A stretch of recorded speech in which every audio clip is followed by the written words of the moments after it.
if you can't switch off, if you panic, loneliness, overwhelm, tricky emotions, you know, depression, imposter syndrome, stress, worry, irritability and anger.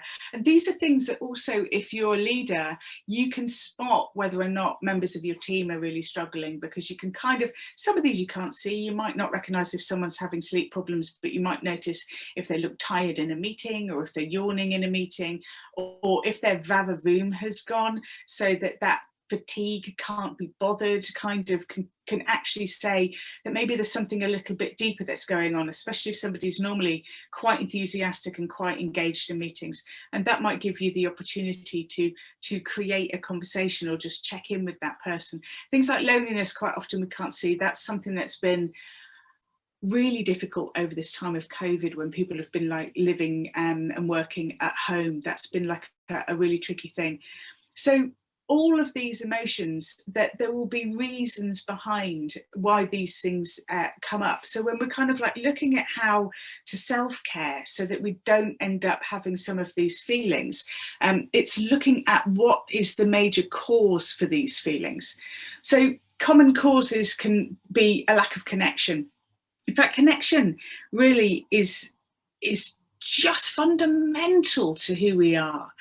If you've ever watched Brené Brown giving a TED talk, she talks very much about vulnerability, and really our connection, she describes it as our need for connection is hardwired, and our need for belonging is hardwired. If you feel like you don't belong, then it can really affect you, because the limbic brain understands that if we don't feel that we belong, then we could be cast out of the tribe and die in the snow, eaten by a saber-toothed tiger. It really, our connection to people and belonging is a survival skill that we're all hardwired to do. This is why we worry about what people think of us. It's not that we're vain or narcissistic. We're actually hardwired to worry about what people think of us.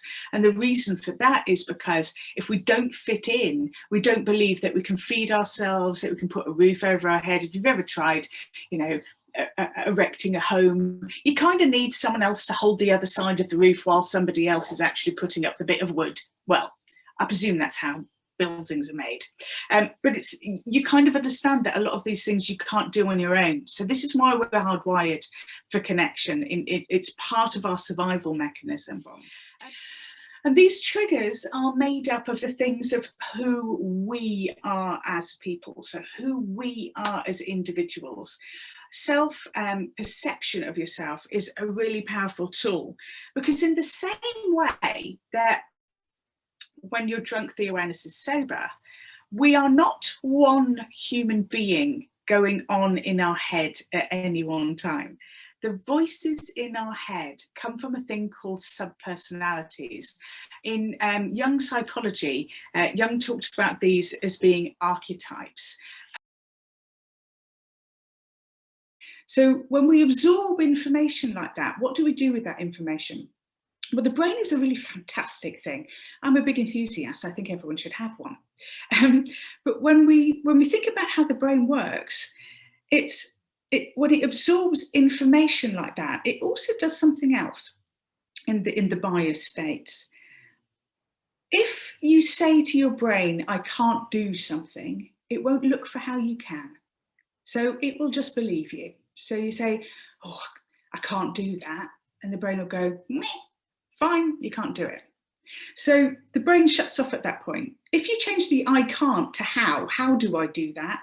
The brain will come up with solutions. It's really kind. It comes up with brilliant solutions. Now, for most of us, especially as good people, the people that we like to see ourselves as being good people, we go, I'm not racist. And we look for ways in which we know absolutely categorically that we're not racist. And it might be, yeah, well, I have black friends. I do really nice things for black people. I blah, blah, blah. Change that question round to how am I racist? And you may be quite surprised by what the brain tells you. Because when we actually start to uncover, you might find that there's some old programs that are still in your head. It doesn't mean for 1 second that you are an unkind person. It doesn't mean that you exclude people. It doesn't mean that you do anything bad. I'm just saying, It doesn't make you a bad person. But as we start to uncover the thoughts that perhaps we hadn't become aware of, we start to see how they may impact our decision making. And this is where we start to uncover our unconscious bias. Much of our language, especially having worked for the police, I really noticed this, has been based on middle-class paid-for educations. So the kind of education, maybe not going as far as saying, well, one would understand, but the kind of language that comes with a middle-class education is not the same kind of language that comes with working class. And when it comes to that kind of bias, I certainly know that coming from a working class background, I was told, you'll be lucky to get a job. Work hard, you'll be lucky to get a job.